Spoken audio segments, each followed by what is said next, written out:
Exercice de microéconomie portant sur la théorie du consommateur. Donc, c'est un exercice présenté sous forme de QCM. Dans l'énoncé, qu'est-ce qu'on dit? On dit reporter après justification les correspondant aux bonnes réponses. La relation de préférence d'un individu peut être représentée par la fonction d'utilité U définie par. Donc, dans l'énoncé, on nous donne la fonction d'utilité. U2, Q1, Q2, Q1, Q2 est égal à Q1 puissance 1 demi, Q2 puissance 1 quart. Première question. Donnez une autre fonction d'utilité représentant la relation de préférence du consommateur.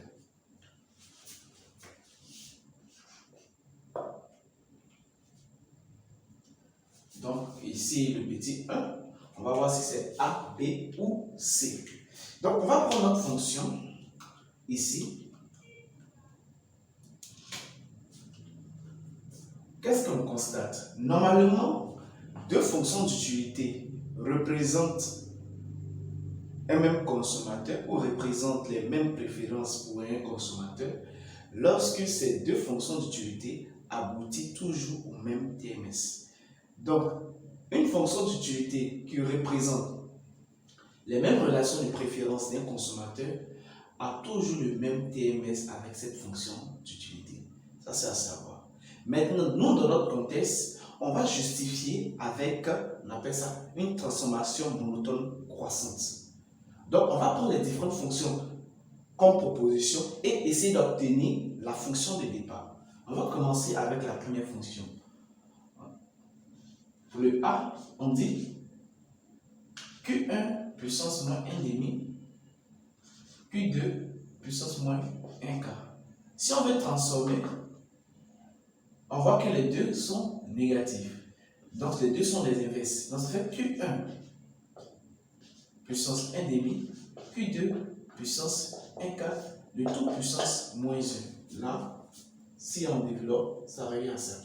Mais ici, on voit qu'on a une fonction inverse. Donc, puisqu'il y a une fonction inverse, ce n'est pas une transformation monotone croissante. La fonction inverse est une fonction décroissante. Donc, la proposition A sera annulée. Voyons la proposition B. Au B, on a Q1, Q2, 1 demi. Donc, qu'est-ce qu'on constate? On voit que Q1 ici, c'est puissance 1. Donc, on va essayer de mettre Q1 puissance 1 demi, Q2 puissance 1 quart. C'est comme si elle divisait chaque puissance. Si c'est 1, elle est divisée par 2. Si c'est 1 demi, elle est divisée par 2, ça fait 1 quart. Donc, puisqu'elle est divisée par 2, je fais tout puissance 2. Donc, on voit qu'ici, on retrouve notre fonction d'utilité à la puissance 2. Donc, il s'agit ici d'une transformation monotone croissante. Lorsqu'on élève la fonction d'utilité à une puissance positive, on trouve toujours les mêmes relations de préférence avec la fonction d'utilité de départ. Donc, le B est sélectionné. B. Vérifions pour le C. En C, on a Q1 au carré, Q2. Donc, si on essaie de transformer pour voir ce qu'on a, on voit que pour avoir 1 demi, il faut diviser celui-là par 4. Donc, on va faire Q1, 1 demi, Q2. Si on divise 2 par 4, 2 sur 4, ça fait 1 demi. Ici, sa puissance est 1. 1 sur 4, ça fait 1 quart. Donc 1 quart. Et puisque j'ai divisé par 4, je fais puissance 4. Là, on voit encore que c'est une transformation monotone croissante avec la fonction puissance. Donc là encore, la fonction d'utilité de la proposition C respecte la relation, les mêmes relations de préférence avec le consommateur. Donc ici, on va prendre B et C. On va passer.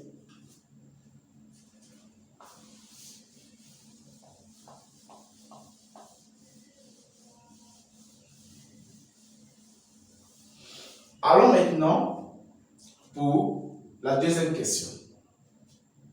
Donc, dans la deuxième question, il s'agit de déterminer l'équation de la courbe d'indifférence associée à notre fonction d'utilité. Pour déterminer l'équation de la courbe d'indifférence associée à notre fonction d'utilité, on pose que notre fonction d'utilité est égale à un niveau d'utilité fixe. Donc, notre fonction d'utilité ici, c'est quoi? C'est Q1, Q2, puissance 1 demi, puissance 1 quart. Donc, on va poser égal à un niveau d'utilité fixe, c'est-à-dire U bar. Ensuite, on tire la deuxième variable en fonction de la première variable.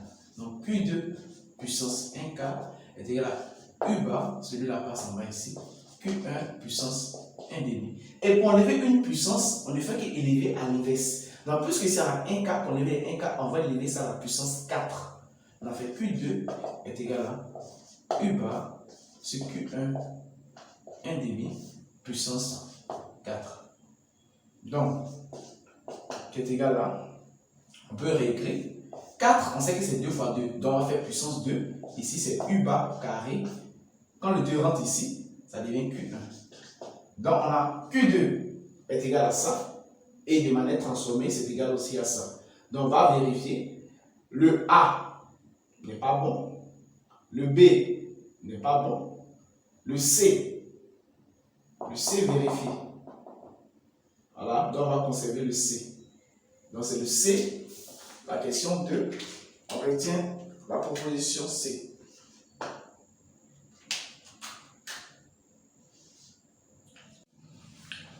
À présent, passons à la troisième question. À la troisième question, on dit le TMS en un panier Q1, Q2 est A, B, C, D.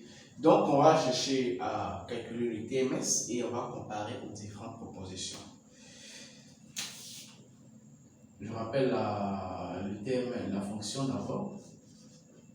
Q1, Q2 est égal à Q1, 1 demi, Q2, 1 quart.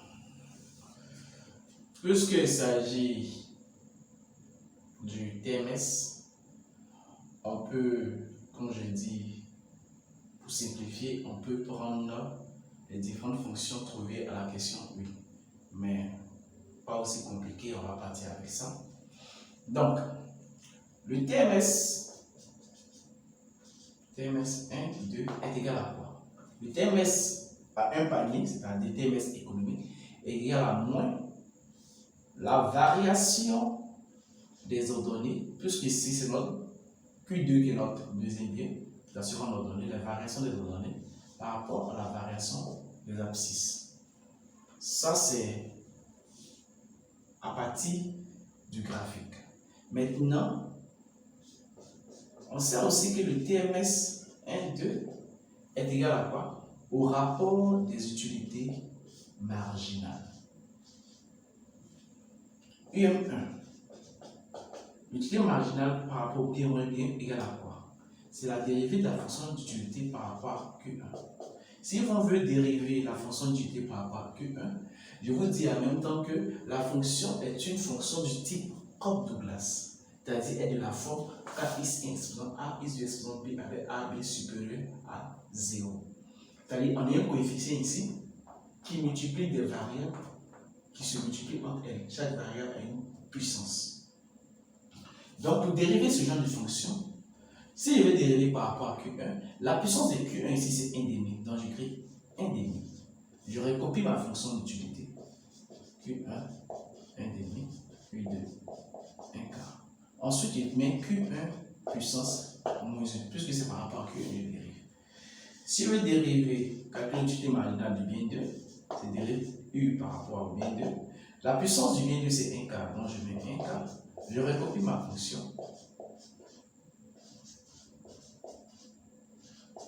Et je mets Q2 puissance moins 1. Donc, qu'est-ce que je fais? Je mets la puissance, je recopie la fonction et je mets la variable puissance moins 1. Ensuite, on calcule le TMS. Donc, le TMS 1, 2 sera égal à UM1 sur UM2.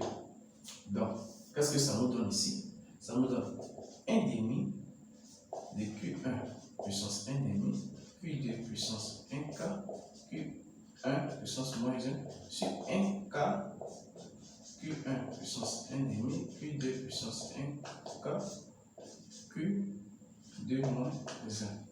L'important de cette dérivée, c'est de nous permettre de simplifier simplifier facilement dans ce qui va suivre. Donc, ça nous permet de simplifier facilement.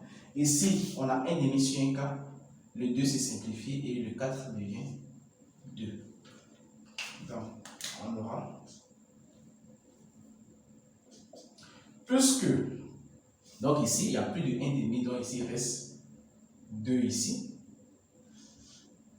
Maintenant, comme la puissance est négative au dénominateur, ça monte, ça devient positif. Comme la puissance ici est négative, ça descend, ça devient positif. Donc, on voit que le TMS 1, 2 est égal à Q2 sur 2 QA. Il y a une petite erreur ici. Voilà. On va simplifier. Attention, 1 demi sur 1K. 1 demi sur 1K, ça fait 1 demi multiplié par l'inverse.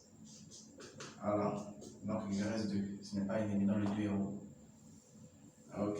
Donc, le TMS est égal à 2Q2 sur Q1. Donc, on va mettre en haut ici.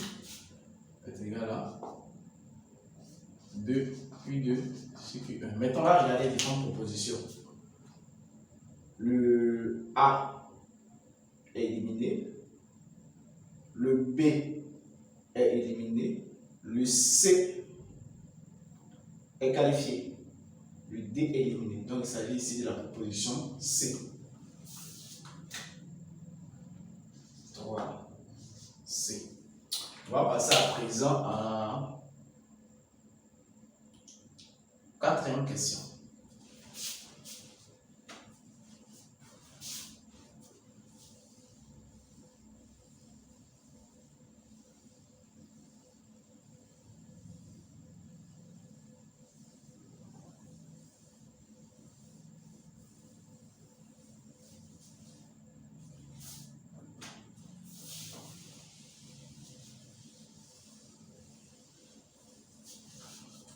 À la 4e question, on nous dit l'équation du sentier d'expansion, à la corriger, ce n'est pas expression, c'est expansion.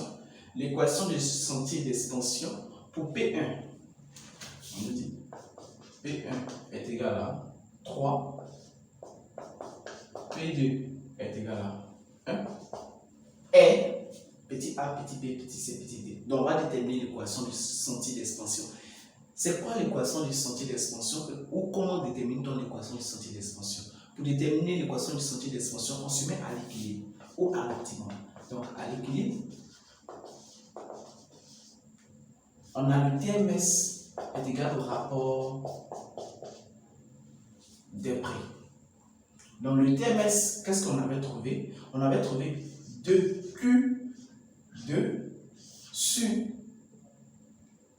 Q1. Donc, ça c'était le TMS qu'on avait trouvé dans la question précédente. Donc, on va dire égal au rapport des prix. Donc, on va remplacer P1 par sa valeur, P2 par sa valeur. Donc, ça fait 2Q2 sur Q1 est égal à P1, c'est 3 sur 1 est égal à 3. Donc, 2Q2 sur Q1 est égal à 3. Donc, une fois qu'à l'équilibre, on est à l'équilibre, on tire la deuxième variable en fonction de la première variable. Donc ici, dans notre deuxième variable, c'est Q2. Donc ici, ça va nous donner 2Q2 serait égal à quoi? Ça fois ça égale à ça fois ça égal à 3Q1. Donc finalement, Q2 est égal à 3 demi de Q1. C'est ça le sentier d'expansion. Donc on va regarder. La proposition A ne tient pas, B ne tient pas, C ne tient pas, D est correct. Donc, on va conserver la proposition D. La proposition E est fausse. Donc, le 4, on conserve le C. Non, le D plutôt. On passe à présent à la 5e question. À la 5e question, on dit les fonctions de demande Marshallien sont.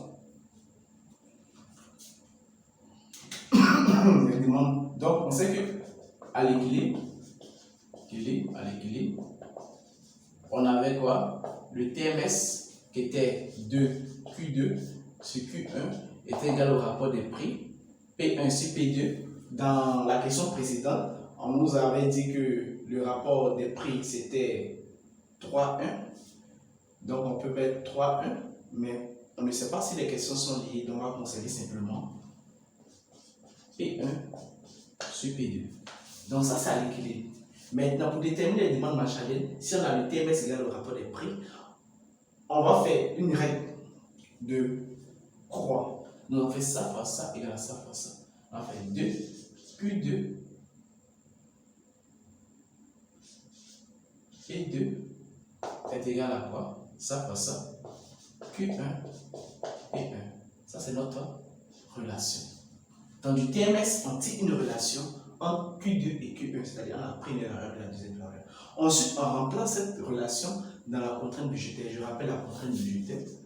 La contrainte budgétaire du consommateur, c'est le revenu est égal à, puisqu'il consomme Q1 et Q2, ça sera Q1 P1 plus Q2 P2. Donc, qu'est-ce qu'on remarque ici? On sait que Q1 P1 égale à 2Q2 P2. Donc, on va remplacer celui-là qui est égal ici à l'expression qui est là. Donc, ça nous donne R est égal à 2Q2 P2 plus Q2 P2. Donc, ça nous fait 2Q2 P2 plus Q2 P2, ça nous fait 3Q2 P2. Donc, R est égal à ça. Si nous voulons tirer Q2 sera égal à 3P2 passe ici. 3P2 R. Donc, Q2, la demande marchandienne de bien 2, Q2 est égal à R sur 3P2. On dit pour Q1. Comment on détermine Q1? On peut juste remplacer l'expression de Q2 trouvée ici dans cette relation. Ou on reprend le même scénario. Donc, on va prendre l'expression de Q2 ici, on va remplacer dans la relation Q1. Donc, ça nous donne quoi? 2Q2 c'est R sur 3. Donc, j'ai écrit directement. On fait 2Q2, on fait 2 fois tout ça. On fait 2R sur 3 P2 est égal à Q1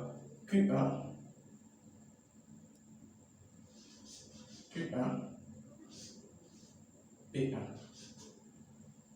Voilà. Petit erreur ici. Dans les 2 Q2. Donc ça fait 2, tout ça. Donc ça fait 2R sur 3 P2. Donc 2 Q2 multiplié par P. Voilà. Multiplié par P2 est égal à Q1 P1. On va simplifier à P2. On obtient 2R sur 3. Donc 2R simplement, les P2 simplifient. Mais il reste 2R sur 3 est égal à Q1 P1. Donc si on tire Q1, le P1 passe en bas ici. Donc ça fait Q1 étoile est égal à 2R sur 3 et 1. 2R sur 3 et 1. Ok. Donc, on va vérifier les propositions. Donc, ils ont donné Q1 étoile égale à R sur 3P1. Donc, A est éliminé. Au niveau des B, ils ont donné Q1 égale à 2R sur P1. B est éliminé. Au niveau des C, ils ont donné 3R sur 2P1. 3, non. C aussi éliminé. Au niveau de D, ils ont donné Q1 est égal à 2R sur 3P1, c'est vrai. P2, Q2 est égal à R sur 3P2, c'est vrai. Donc, on va prendre la proposition D. Ok. On va passer à la 6e question.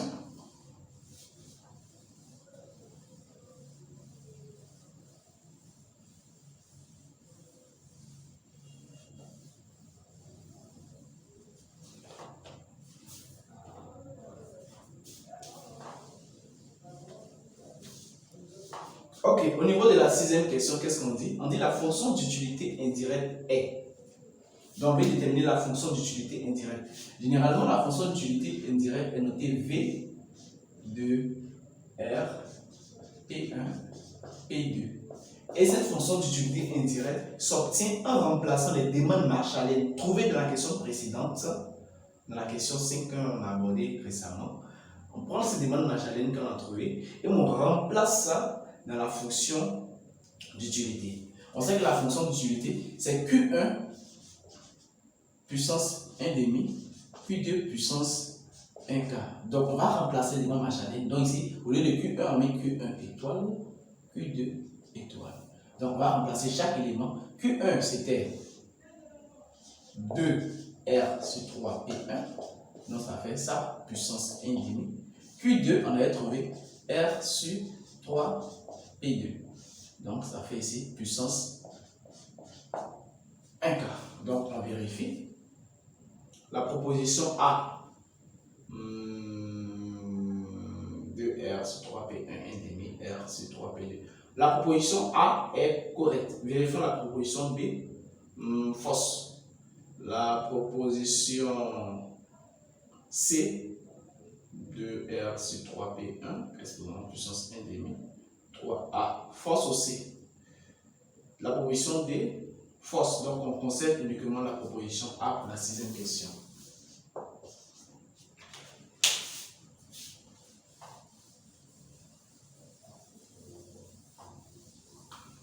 On poursuit.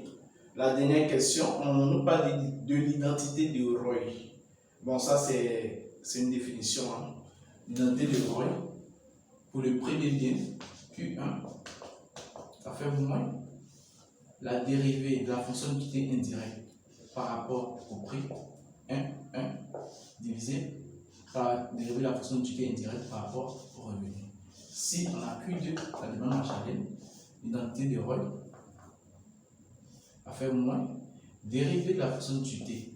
Puisque c'est le bien 2, donc c'est par rapport au prix du bien 2, sur la dérivée de la fonction d'utilité indirecte par rapport à R. Donc, regardons les différentes propositions. Il s'agit du bien 2. Donc, la proposition A, elle est fausse. Proposition B, elle est fausse. Proposition C, elle est fausse. C'est uniquement la proposition D qui est correcte. Donc, pour la 5e question, on garde la proposition D. Donc, on vient de finir de traiter notre exercice. Donc, dans la prochaine vidéo ou dans la prochaine vidéo, vous allez trouver plus d'exercices de ce genre et sur d'autres thèmes tels que le producteur, duopole, monopole, etc. Donc, si vous avez besoin d'un encadrement ou d'un suivi ou bien pour une préparation de l'examen ou entrer en contact avec nous, on a notre contact WhatsApp, notre contact personnel ou notre contact WhatsApp pour nous contacter. Merci.